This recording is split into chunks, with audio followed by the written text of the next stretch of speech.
축구팬을 위한 방송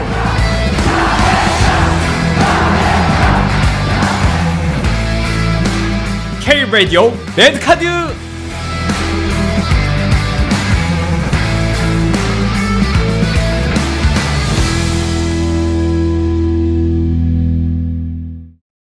안녕하세요, 소다입니다. 지난 영상에서 새로운 대한민국 축구대표팀 감독인 위리겐 클린스만 감독이 부진할 경우, 최악의 경우 경질된다면 다음 대표팀 감독직은 김학범 감독에게 돌아갈 가능성이 있다는 내용을 소개해드렸는데요. 클린스만 감독님 정말 응원합니다. 클 감독님 정말 잘해주셔야 합니다.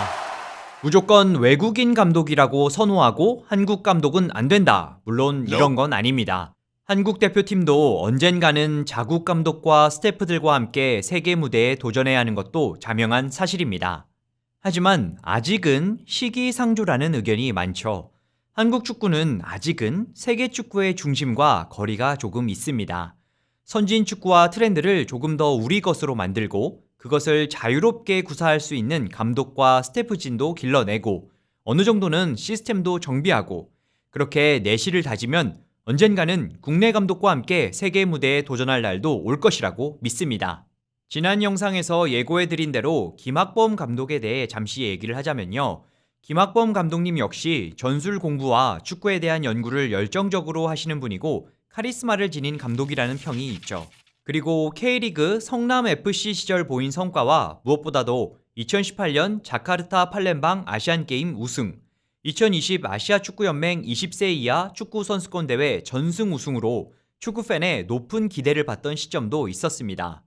하지만 비판을 받는 요소를 보자면요. 1. K리그 선수들을 시즌 중이거나 아니거나 차출해 빡센 파워 트레이닝을 시키고 이 트레이닝으로 체력이 고갈된 선수들이 기량이 하락하거나 부상을 달고 돌아온다. 2.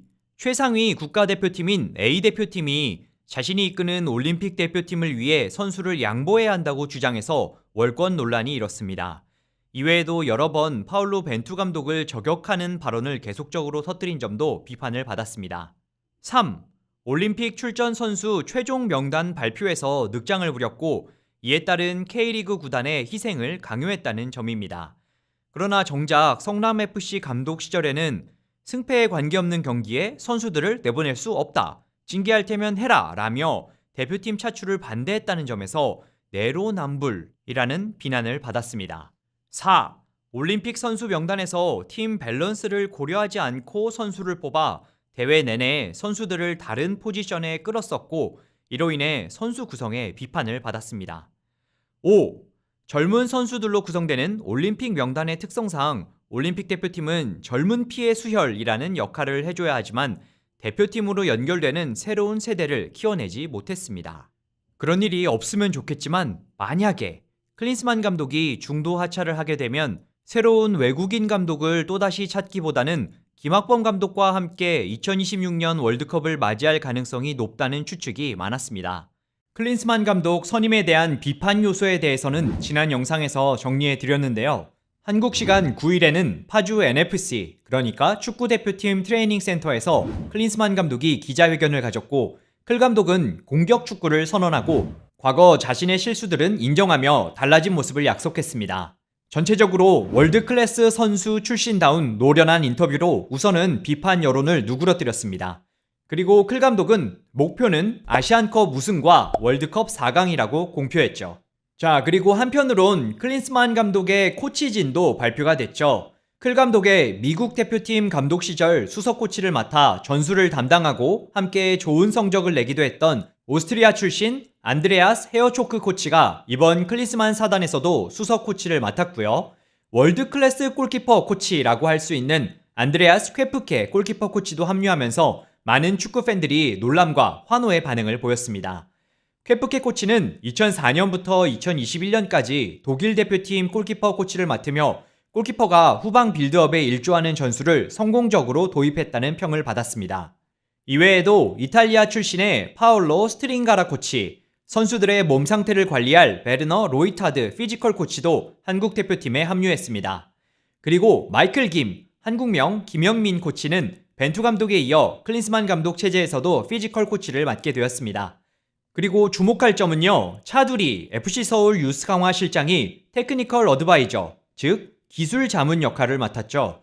차두리 어드바이저는 독일에서 태어나고 자라서 독일어를 원어민 수준으로 구사하며 2022 카타르 월드컵에서 클린스만 감독과 함께 FIFA 기술연구 그룹에서 활동했습니다. 클린스만 감독과 헤어초크, 쾌프케, 로이타드 코치까지 4명이 독일어권 출신인 만큼 차두리 어드바이저가 대내외 소통에서 중요한 역할을 할 전망입니다. 자, 이로써 클린스만 사단이 꾸려졌고요. 대표팀은 당장 이번 달 24일에는 콜롬비아, 28일에는 우루과이와 A매치 2연전이 예정돼 있습니다. 클린스만 감독은 기자회견에서 전임인 파울루 벤투 감독의 성과를 인정하며 이전 기조를 이어가는 데 거리낌을 느끼지 않는다고 언급하기도 했는데요. 한국 시간 13일 대한축구협회는 3월 A매치에 나설 26명의 대표팀 명단을 발표했습니다. 그리고 클린스만 감독이 새 사령탑에 올라 직접 선수를 살필 시간이 부족했던 만큼 2022 월드컵에서 16강 진출을 달성했던 대표팀 선수 대다수가 첫 소집 명단에 포함됐습니다. 26인 명단을 한번 보겠습니다. 먼저 골키퍼는요, 알샤바브의 김승규, 울산현대의 조현우, 쇼난 벨마레의 송범근, 이렇게 3명이 이름을 올렸고요. 계속해서 수비수 보겠습니다. 나폴리의 김민재, 그리고 울산현대의 김영건과 김태환, 간바 오사카의 권경원, 대전 하나시티즌의 조유민, 전북현대의 김문환과 김진수, 그리고 수원삼성의 이기재까지 8명입니다. 다음 미드필더 보겠습니다. 알사드의 정우영, 산둥타이샨의 손준호, 전북현대의 백승호, 송민규, 올림피아코스의 황인범, 마인츠의 이재성, 김천상무의 권창훈, 프라이부르크의 정우영, 마요르카의 이강인, 토트넘 하스퍼의 손흥민, 울버햄턴의 황희찬, 그리고 FC 서울의 나상호입니다. 마지막으로 공격수를 보면요, FC 서울의 황의조, 전북현대의 조규성, 그리고 셀틱의 오현규까지 3명이 이름을 올렸습니다.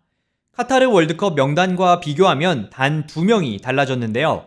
FC 서울의 윤종규와 대구FC의 홍철 대신 수원삼성의 이기재와 스코틀랜드 셀틱의 오현규가 발탁됐습니다.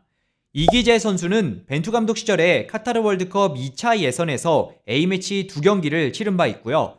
오현규는 A매치는 1경기를 뛰었고 월드컵 최종 멤버에는 들지 못했으나 예비 멤버로서 카타르의 대표팀과 동행해서 함께 훈련을 했었죠. 그만큼 대표팀의 공격을 책임질 미래로 평가받고 있고 셀틱에도 잘 자리 잡으면서 무섭게 성장할 일만 남은 것으로 보입니다. 말도 많고 탈도 많았던 선임 과정이었지만 이제 클린스만호는 출범을 했습니다. 많은 축구 팬들이 그렇듯 이제 출발을 했으니 레드카드도 클린스만 감독님과 코치진 그리고 우리 선수들에게 전폭적인 지지와 응원을 보냅니다. 그리고 마지막에는 클린스만 감독님이 말씀하신 대로 아시안컵과 월드컵에서 만족할 만한 결과를 꼭 이뤘으면 좋겠네요. 대한민국 축구 화이팅입니다.